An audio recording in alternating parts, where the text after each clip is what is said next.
بسم اللہ الرحمن الرحیم۔ حضرت سیدنا امام حسن رضی اللہ تعالیٰ عنہ کی شہادت۔ حضرت سیدنا امام حسن رضی اللہ تعالیٰ عنہ کو زہر دے کر شہید کیا گیا۔ جس وقت آپ رضی اللہ تعالیٰ عنہ کو زہر دیا گیا اس وقت حضرت سیدنا امام حسین رضی اللہ تعالیٰ عنہ نے آپ رضی اللہ تعالیٰ عنہ کے پاس آ کر عرض کیا کہ بھائی آپ رضی اللہ تعالیٰ مجھے بتائیں کہ آپ کو زہر کس نے دیا ہے؟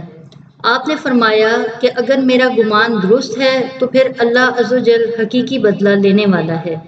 حضرت سیدنا امام حسن رضی اللہ تعالیٰ عنہ کی شہادت بھی حضرت سیدنا امام حسین رضی اللہ تعالیٰ عنہ کے صبر کا امتحان تھی۔ آپ رضی اللہ تعالیٰ عنہ اپنے غم گسار بھائی کو یاد کر کے رویا کرتے تھے۔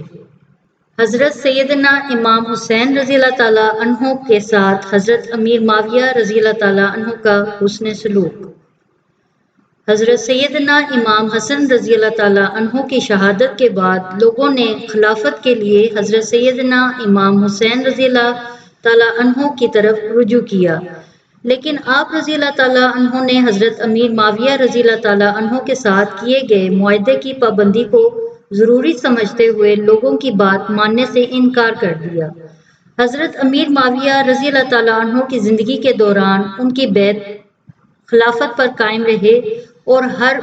ممکنہ تعاون کرتے رہے۔ حضرت امیر معاویہ رضی اللہ تعالیٰ عنہ نے بھی معاہدے کی شرائط کی پابندی کی۔ روایات میں آتا ہے کہ حضرت امیر معاویہ رضی اللہ تعالیٰ عنہ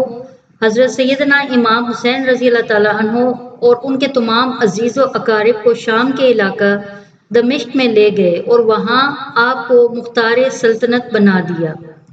آپ کو دمشق کے محل میں رکھا اور ہر طرح سے خاطر اور مدارات کی۔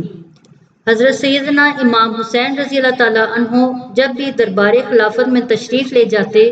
تو آپ رضی اللہ تعالیٰ عنہ کے لیے حضرت امیر معاویہ رضی اللہ تعالیٰ عنہ اپنے دائیں جانب خصوصی نشست لگواتے، اور اگر کہیں جانا ہوتا تو پہلے حضرت سیدنا امام حسین رضی اللہ تعالیٰ عنہ سوار ہوتے، بعد میں حضرت امیر معاویہ سوار ہوتے تھے۔ الغرض حضرت امیر معاویہ رضی اللہ تعالیٰ عنہ کے ساتھ ان کے وصال تک حضرت سیدنا امام حسین رضی اللہ تعالیٰ عنہ کے تعلقات بے حد خوشگوار رہے۔ حضرت امیر معاویہ رضی اللہ تعالیٰ عنہ کا جب آخری وقت آیا تو انہوں نے یزید کو وصیت کرتے ہوئے فرمایا، میں تجھے وصیت کرتا ہوں کہ حسین رضی اللہ تعالیٰ عنہ، اس کی اولاد اور بھائی بہنوں، رفقا اور تمام بنی ہاشم کے حق میں کہ اپنی حکومت میں کوئی جدید امر کرنے سے پہلے حسین رضی اللہ تعالیٰ عنہ سے مشورہ کرنا،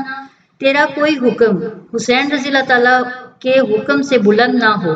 اور تیری کوئی ضرورت حسین رضی اللہ تعالیٰ عنہ کی ضرورت سے مقدم نہ ہو،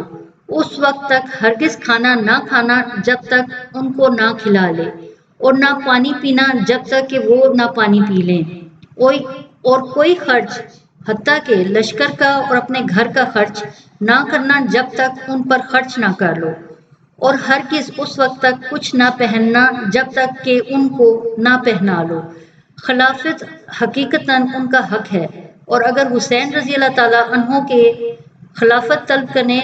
یا خود خلافت کا اعلان کریں تو تم ان کی اطاعت کرنا۔